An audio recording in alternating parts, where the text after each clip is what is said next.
37ஆம் ஆண்டில் பாமகவின் வெற்றி பயணத்தை விரைவுபடுத்துவோம் என அன்புமணி ராமதாஸ் வலியுறுத்தியுள்ளார். உறுப்பினர் சேர்க்கை மற்றும் கட்டமைப்பு பணிகளை விரைவுபடுத்துங்கள் என்றும் கட்சியினருக்கு அவர் அறிவுறுத்தியுள்ளார். பாமக தலைவர் அன்புமணி ராமதாஸ் அக்கட்சி தொண்டர்களுக்கு எழுதியுள்ள கடிதத்தில், தமிழ்நாட்டில் அனைத்து தரப்பு மக்களின் குரலாகவும் ஊமை ஜனங்களின் பாதுகாவலனாகவும் திகழ்ந்து கொண்டிருக்கும் பாட்டாளி மக்கள் கட்சி வரும் ஜூலை 16ஆம் தேதி 36 ஆண்டுகளை நிறைவு செய்து 37ஆம் ஆண்டில் அடியெடுத்து வைக்கிறது என குறிப்பிட்டுள்ளார்.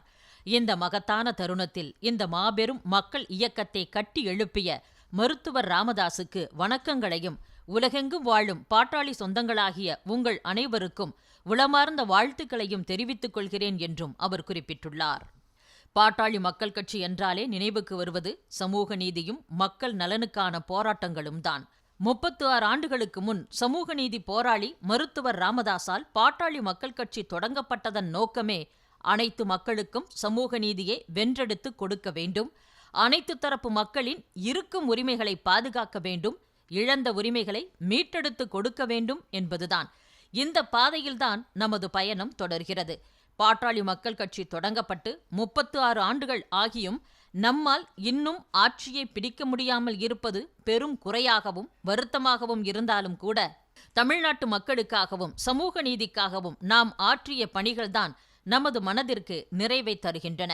வன்னியர் உள்ளிட்ட மிகவும் பிற்படுத்தப்பட்ட மக்களுக்காக 20 விழுக்காடு இடஒதுக்கீடு, 10.5 விழுக்காடு வன்னியர் இடஒதுக்கீடு, 3.5 விழுக்காடு இஸ்லாமியர் இடஒதுக்கீடு, 3 விழுக்காடு அருந்ததியர் இடஒதுக்கீடு என தமிழ்நாட்டு அளவில் 4 இடஒதுக்கீடுகள், தேசிய அளவில் உயர்கல்வி நிறுவனங்களில் பிற பிற்படுத்தப்பட்ட வகுப்பினருக்கு 27 விழுக்காடு இடஒதுக்கீடு, மருத்துவ படிப்புக்கான அகில இந்திய தொகுப்பு இடங்களில் பட்டியலினத்தவருக்கு 15 விழுக்காடு, பழங்குடியினருக்கு 7.5 விழுக்காடு இடஒதுக்கீடு என மொத்தம் 6 இடஒதுக்கீடுகளை வென்றெடுத்தது நாம்தான்.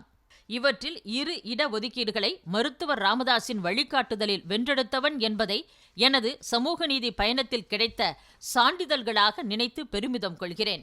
சமூக நீதி சாதனைகளையும் கடந்து காவிரி பாசன மாவட்டங்களை பாதுகாக்கப்பட்ட வேளாண் மண்டலமாக அறிவிக்கச் செய்தது, வேளாண் விளைநிலங்களை தொழில் பயன்பாட்டுக்காக கையகப்படுத்துவதை தடுத்தது, பல கட்ட போராட்டங்களை நடத்தி இணையவழி சூதாட்ட தடை சட்டத்தை கொண்டுவரச் செய்தது, போதைப் பொருட்களின் நடமாட்டம் மற்றும் மதுவுக்கு எதிராக தொடர் போராட்டங்களை நடத்தி வருவது, மின்கட்டண உயர்வுக்கு எதிராகவும் உழவர்களுக்கு கட்டுப்படியாகும் கொள்முதல் விலை கிடைப்பதற்காகவும் பாட்டாளி மக்கள் கட்சி இடைவிடாமல் போராடி வருகிறது.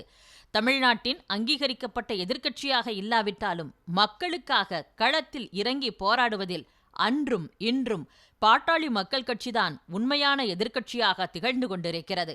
ஆனாலும் ஓர் அரசியல் கட்சி மக்களுக்கான உரிமைகளை போராடி பெற்றுக் கொடுக்கும் நிலையிலேயே தொடர முடியாது.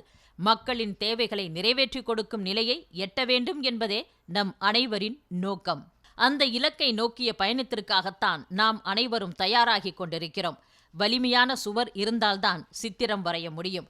தமிழகத்தில் ஆட்சியை கைப்பற்ற வேண்டும் என்றால் பாட்டாளி மக்கள் கட்சி வலிமையாக வேண்டும்.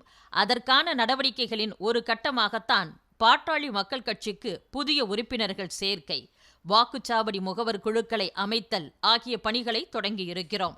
கடந்த மே 30ஆம் தேதி அந்த பணிகள் தொடங்கி 1 மாதம் நிறைவடைந்திருக்கிறது. அனைத்து மாவட்டங்களிலும் பாட்டாளி மக்கள் கட்சியில் இணைய இளைஞர்கள், பெண்கள் உள்ளிட்ட அனைத்து தரப்பினரிடையே பேரெழுச்சி காணப்படுகிறது. முகவர் குழுக்களை அமைக்கும் பணிகளையும் விரைந்து முடிக்க வேண்டும். புதிதாக சேர்க்கப்பட்ட உறுப்பினர்களுக்கு கடந்த காலங்களில் சமூக நீதிக்காகவும் மக்களின் பிரச்சினைகளுக்காகவும் நாம் நடத்திய போராட்டங்கள், படைத்த சாதனைகள், நடுவண் அரசில் அங்கம் வகித்ததன் மூலம் மருத்துவத் துறையிலும் தொடர்வண்டி துறையிலும் பாட்டாளி மக்கள் கட்சி ஆற்றிய பணிகள், தமிழ்நாட்டிற்கு கொண்டு வந்த திட்டங்கள் ஆகியவை குறித்து விளக்க வேண்டும். இவை அனைத்தையும் விட தமிழ்நாட்டு மக்களை திமுக ஆட்சியின் கொடுமைகளில் இருந்து காக்க வேண்டிய கடமையும் நமக்கு உள்ளது.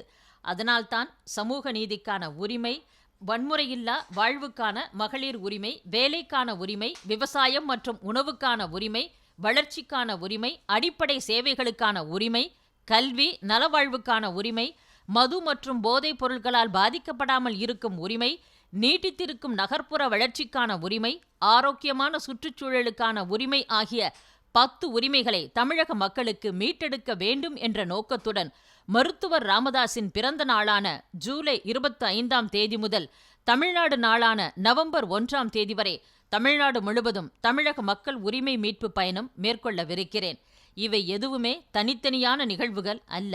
இவை அனைத்தும் தமிழ்நாட்டையும் தமிழ்நாட்டு மக்களையும் காப்பதற்கான செயல் திட்டத்தின் அம்சங்கள்தான்.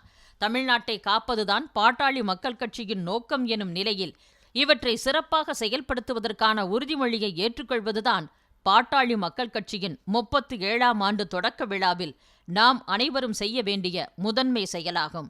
அதுவே திமுக அரசை அகற்றுவதற்கான தொடக்கமாகட்டும்.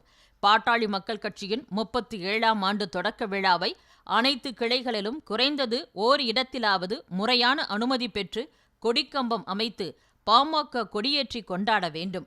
இந்த நாளில் தொடங்கி 9 மாதங்களில் நாம் மேற்கொள்ளவிருக்கும் பணிகள் மக்களை வதைக்கும் திமுக அரசுக்கு முடிவுரை எழுதும் வகையில் அடுத்த ஆண்டில் பாட்டாளி மக்கள் கட்சியின் 38ஆம் ஆண்டு விழாவை ஆளும் கூட்டணி கட்சியாக கொண்டாடுவதற்கு தொடக்க உரை எழுதும் வகையிலும் அமைய வேண்டும். உங்களுக்காக நான் இருக்கிறேன். எனக்கு உங்களை தவிர வேறு எவரும் இல்லை. நாம் அனைவரும் இணைந்து உழைத்து புதிய வரலாற்றை படைப்போம். இது உறுதி என அன்புமணி ராமதாஸ் அந்த கடிதத்தில் குறிப்பிட்டுள்ளார்.